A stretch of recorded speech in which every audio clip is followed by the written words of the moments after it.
Have you heard of the beneficial ownership information requirement yet? Welcome to the Lawyer Minute. I'm Michael Glassford. Besides being a mouthful to say, this is an important law that you need to be aware of if you own a business, if you manage or run a business, if your trust owns or runs a business, or if you're thinking about starting a business next year. This is overseen by the United States Treasury Department, specifically a branch called FinCEN, Financial Crimes Enforcement Network. This is not an IRS thing. FinCEN put out a statement saying illicit actors frequently use corporate structures such as a shell or front company to obfuscate their identities and launder ill-gotten gains through the U.S. financial system. And this is their attempt to go after these bad actors and stop them and shut them down. We appreciate that. That's great. This does apply to your business as well. The first thing you need to do is go to the FinCEN website and become familiar with what it is and what the consequences are. What's required is designed to collect identifying information about individuals who directly or indirectly own or control a company. And the word individual is important because that means if a trust owns a company, that you have to actually reveal who the individuals behind the trust. You can't just say the trust is the owner. It has to get to a person. That's important.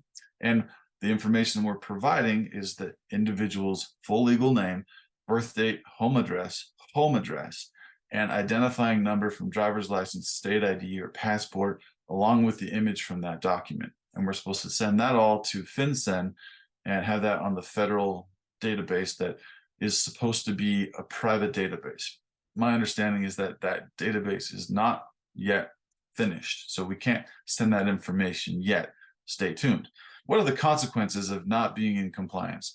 First, it says that we're subject to a fine of $500 per day, up to $10,000 maximum, and any willful failure or intentional filing of an inaccurate information could be considered a felony, punishable up to 2 years in prison. There is civil liability and criminal liability attached to non-compliance in this. That's why we want to be aware of it and be very organized. The next thing you need to be aware of is that the banking industry is the watchdog over this new law, because if the bank isn't satisfied that you're in compliance, it actually has authority to freeze your accounts if you're in business now, or refuse opening an account for you if you are starting a new business and not in compliance. So get familiar with your bank's policies and procedures on this as well. Another thing to be aware of is that the agency, whether it's an attorney or a business that helps you register this information, also has to provide the same information to FinCEN, and that could create some issues. You want to make sure that whoever helps you does the filing accurate, follow up with that, make sure that it's always up to date. There's no room for assumptions in this law, because if you're not completely organized, you could again have that civil or criminal liability come down on you. And we just want to be in business. We don't want to have those other things. There is a lot of room for potential scams. Make sure that you have the right information. Reach out to me or someone that is aware of what's going on. If you get any emails or letters offering services, make sure that your business is safe.